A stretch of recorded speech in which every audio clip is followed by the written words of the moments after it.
Live from the world's capital markets, here are the latest financial headlines brought to you by News Factory.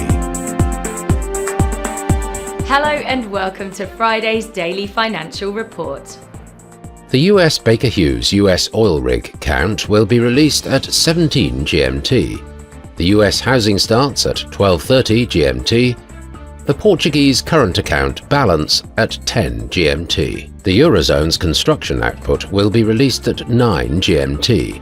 Japan's CFTC JPY NC net positions at 19:30 GMT.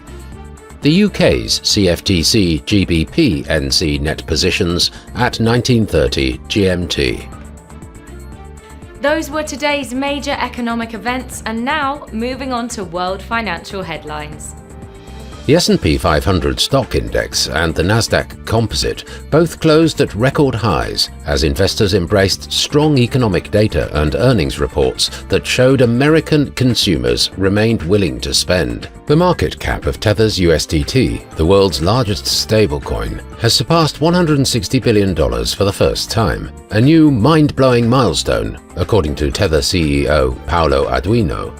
He has said that USDT is used by more than 400 million people worldwide. MSCI's Global Equity Index advanced, while the dollar rose, as investors were encouraged by the latest crop of economic data and earnings reports, while oil futures rose on supply concerns amid Middle East attacks.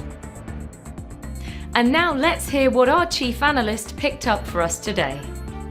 The dollar rose 0.3% against the yen in the last trading session. The ROC is giving a positive signal. The Bitcoin got a slight bump of 0.1% against the dollar in the last session. The stochastic RSI is giving a positive signal. The gold-dollar pair saw a minor dip of 0.2% in the last session. The CCI indicates an overbought market. The oil-dollar pair skyrocketed 1.2% in the last session. The ultimate oscillator is giving a negative signal.